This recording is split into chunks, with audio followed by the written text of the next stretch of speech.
being consistent is really necessary. It's a very long journey.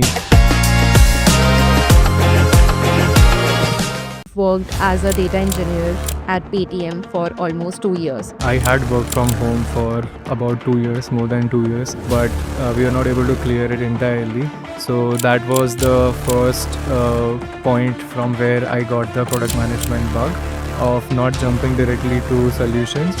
Data engineer or product manager, which feels like more of you? This is tough.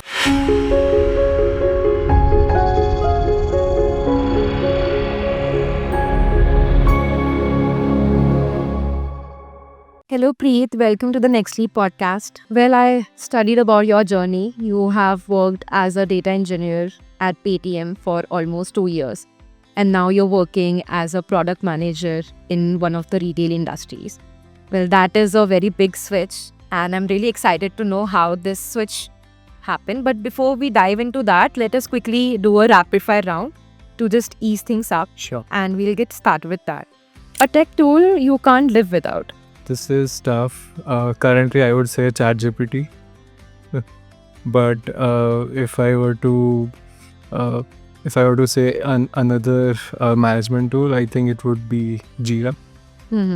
Work from home or work from office? I had worked from home for about 2 years, more than 2 years, and I was always excited to come out of my home and work maybe in Bangalore, which I am currently. So I'm liking it right now. If I were to choose, I would choose work from office right now.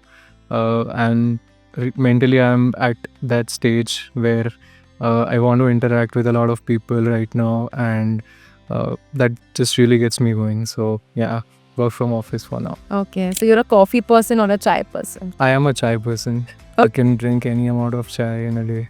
That is nice. A habit you built in the last year that you are proud of?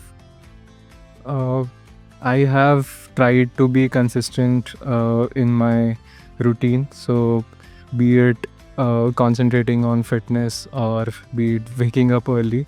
So it's all about building small habits right now for me, which I have been proud of, and consistently carrying those habits as I progress. One word to describe your transition from data to product. It was overwhelming, I would say.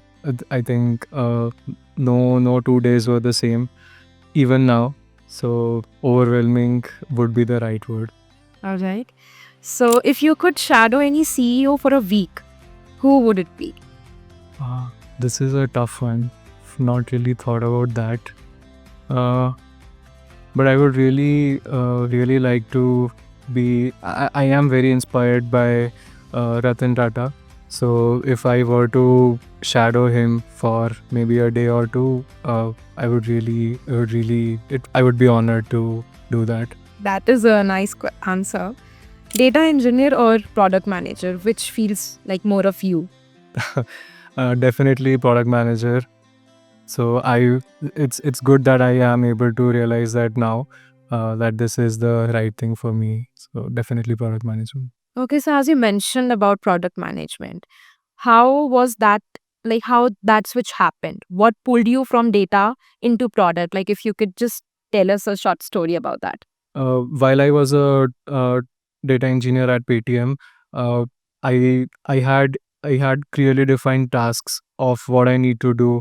As all the developers would agree with me, we don't have a lot of uncertainties or a lot of ambiguity to navigate. We are assigned certain amount of tasks that we have to do in a certain amount of time. Uh, but what really lagged was uh, the impact that we were making. So I always wanted to be at the intersection of business, users, developers, and let's say marketing, and a lot of other teams, a lot of other verticals. So, like I said, I always wanted to be at the intersection of those things and able to drive those decisions, not just deriving or concluding to, let's say, solutions, which is what most of the technical developers do. So I think that is the main reason or the main trigger that helped me to switch. Okay, so as you mentioned about the internships, and there were some rounds which were quite tough to like crack into. So there are a lot of people who are suffering with the right skill set or the right mindset. What was the toughest part for you in that domain, if we talk about? Right. So, like I said, developers, I would generalize this. A lot of developers and engineers, per se, have the ability to always quickly jump to a conclusion.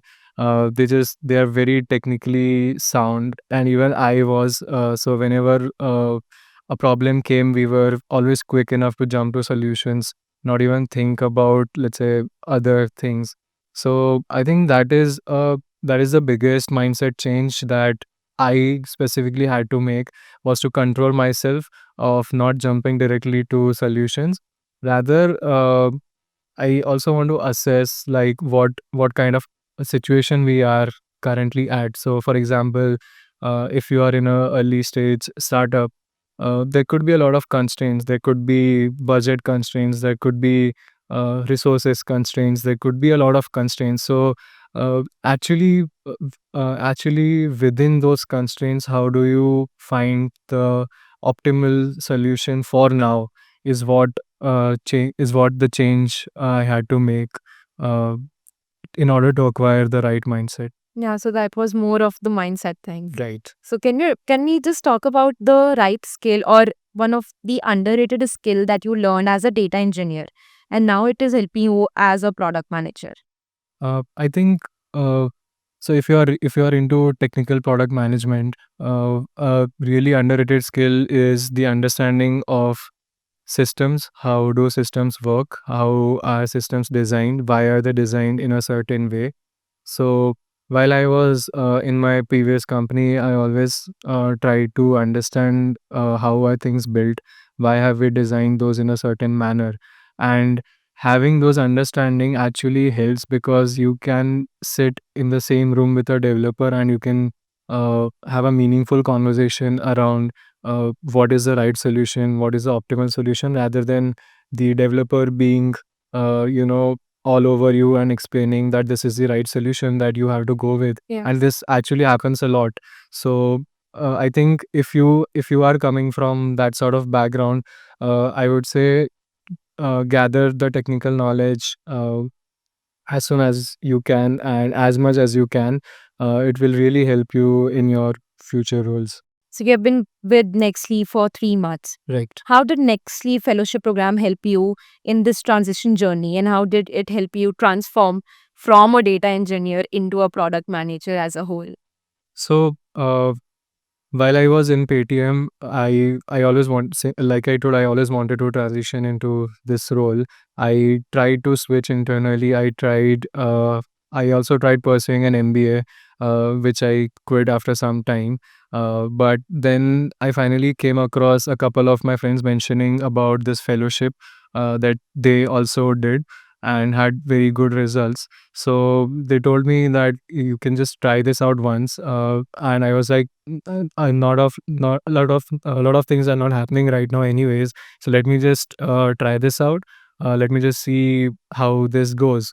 And so yeah, I enrolled into the fellowship. The initial months were around learning. So I actually had some idea of things, how product management works. I had a basic idea, but what was good in the next week management fellowship was they provided a structured learning, and the case studies that we used to do on every Wednesdays were also something that I really appreciate. It was always based upon the real life scenarios. So people used to come from good companies like Amazon, Microsoft, and they always used to bring very interesting case studies of real problems that they had during their tenure, and how did they solve those problems. What all constraints did they have? And to my surprise, the solution was very simple, and we would never have thought about it. Yeah. So it's just you have to be there. You have to be uh, in that mindset. Like I said, you don't quickly jump into solutions. You also have to look around. What stage are you at right now, Yes. and what is the best solution? So that was really interesting. I think the thing that I value the most would be the peers that I got from the fellowship. So I was very fortunate to get uh, 2 to 3 peers that supported me throughout this uh, entire transitioning journey. So what we did was we made a pact that we have to sit for 3 to 4 hours every day after our office ends. We have to practice those case studies, and we have to sit for even more hours on weekends and constantly grind. We need to practice a lot of questions. We need to take a lot of mock interviews. So those are some things that I'm really grateful about to NextLeap, that they have helped me to connect with the right people who were with me when I was transitioning. And like I said, transitioning is a very overwhelming and a uh, very long journey. So you actually need someone with you to practice your interviews, Yeah. or just cheer you up when you are down. So all those things were really helpful. Yeah, having that group of friends and Yes. those people around you who can push you to the limits you are Exactly. reaching. And sometimes you will be surprised of the byproduct that you have become. So you'll realize it after you have completed those things, that okay, I would not have been able to do this if not for them.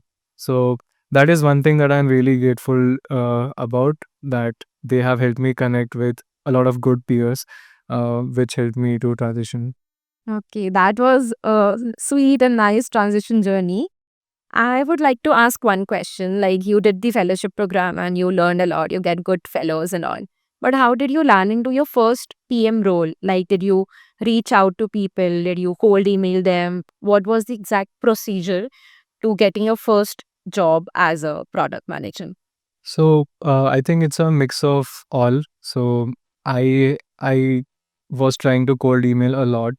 I had made this layout which I used to send out to a lot of people on LinkedIn and on weird places. I have reached out to people on Twitter also, from where I've gotten interview calls. So, but the thing is, it's very hard to convince people to actually, why are you transitioning from a technical role to a product management role. So I have been asked this question a lot, and at first it was very hard to convince people. Yeah. The case might be that even I might not be convinced enough. Why do I want to do that? It was all very overwhelming. But gradually, as I took more interviews and I practiced more interviews, I was able to get into that zone. So that was really helpful. Uh, yeah, and a lot of cold emails, a lot of people reaching out to me, but the interviews didn't get cleared, or something or the other thing happened. The role was not that good. So these are the challenges that I faced. But finally, like you asked, how was I able to land my first role? So that was through NextLeap's hiring partners. Okay. So my current company had reached out to them, and they reached out to me. So it was all very surreal. I was not able to digest that I have finally made it. So yeah, all thanks to Nextly. That is so nice. Also, okay, so when you landed your job and you mentioned about all these struggles and hardships that you had to go through, what is one of the advice that you would give to the people who are like technically into a proper technical core, like the data engineer, and are now eyeing product management? So, what is one biggest piece of advice that you would like to give to them? I think the biggest advice I would like to give would be that you don't have to wait for someone's permission to like act as a product manager. Everyone can be a product manager. It's just about asking the right questions. So, for example, I'll give you an example. So, let's say if there is a developer who has been assigned a ticket, so a lot of times they will start working on it ASAP and just get it done with. So, that's not the right thing to do. What you need to do is ask the right questions. Why are we doing this? Why are we not doing this? What impact are we driving by by doing this ticket?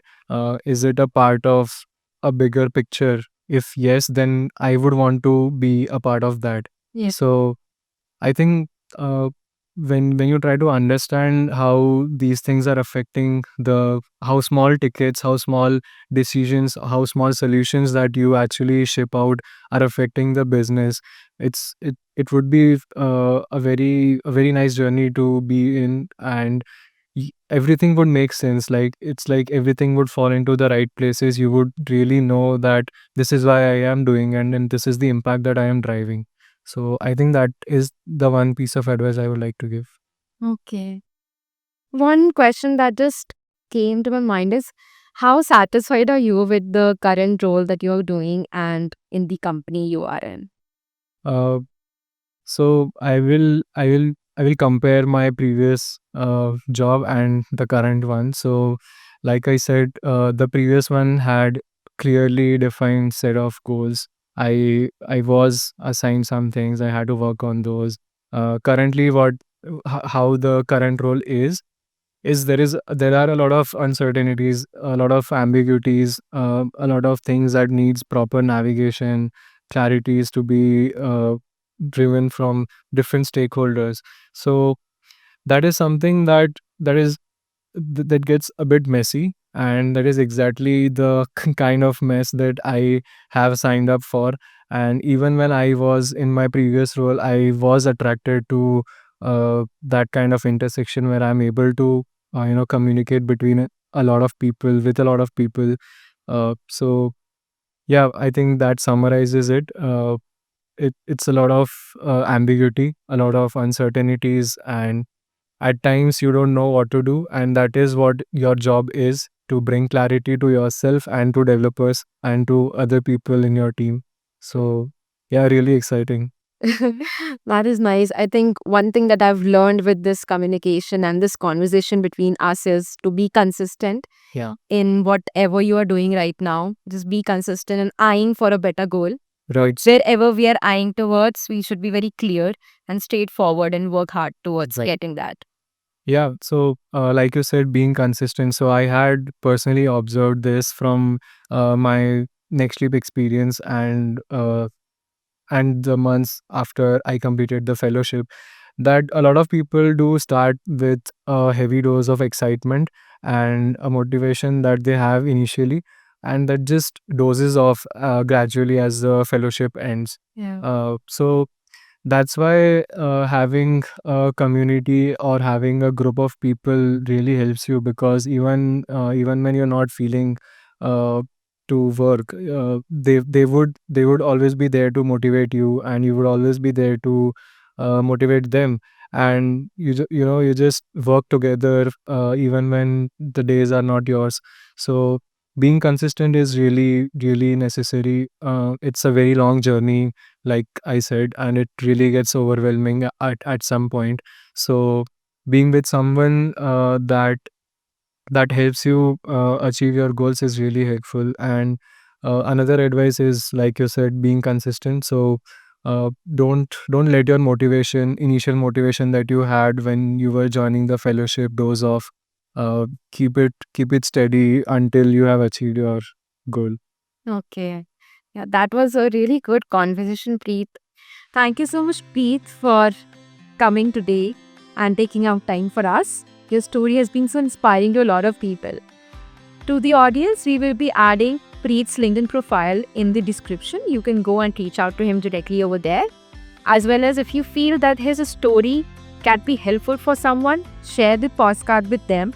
This might be the nudge that that person needs.